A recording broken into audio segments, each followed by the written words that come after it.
গিন্নি, সেই তখন থেকে কতবার জাল ছুঁড়েছি, একটা মাছও ধরা পড়েনি। যাও শেষে একটা পুঁটি মাছ ধরলো, তাও আমি ছেড়ে দিয়েছি। বাহ, বেশ ভালো কাজ করেছো।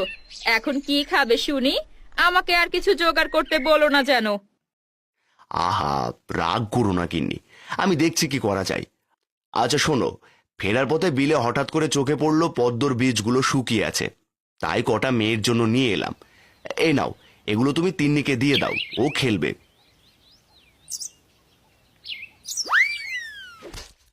আর কিছু পাওনি, নিয়ে এসেছো পদ্মর বীজ?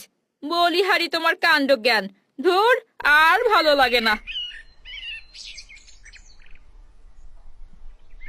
এই যা, মা তো বীজগুলো ফেলে দিল বাবা। মাছ তোমার উপর খুব রেগে আছে। হ্যাঁ রে মা, তাই তো দেখছি। আচ্ছা, আমি এক কাজ করি, দুধ বিক্রি করে যা টাকা পেয়েছিলাম তা দিয়ে না হয় কিছু বাজার করে নিয়ে আসি। হ্যাঁ বাবা, তুমি বরং তাই করো, না হলে যে আজ তোমার রক্ষে নেই। তোমার জন্য শেষে আমাকেও না খেয়ে থাকতে হবে। যাও যাও বাবা, তাড়াতাড়ি যাও।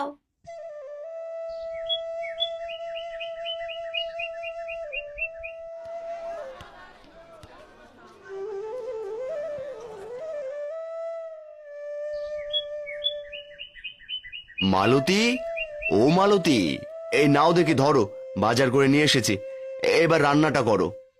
যাক, এনেছো তবে। দাও দেখি কি বাজার করে এনেছো। সবই তো এনেছো, মরিচ কে আনবে শুনি? আমি এখন মরিচ কোথায় পাই? আবার মরিচ আনতে ভুলে গেলাম, ধুর।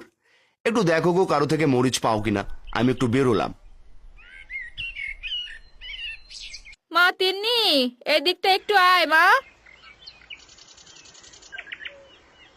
এই তো শোন, তোর মিনতি কাকিমার কাছ থেকে কটা মরিচ নিয়ে আয় তো, যা। মা, কাকিমা সব সময় খিটখিট করে, আমার ওনাকে একদম ভালো লাগে না। আজ গিয়ে দেখ কি বলে। তোর বাবা যে আবার মরিচ আনতে ভুলে গেছে। কাকিমা, ও কাকিমা, কি করছো গো? মা আমাকে তোমার কাছে পাঠালো।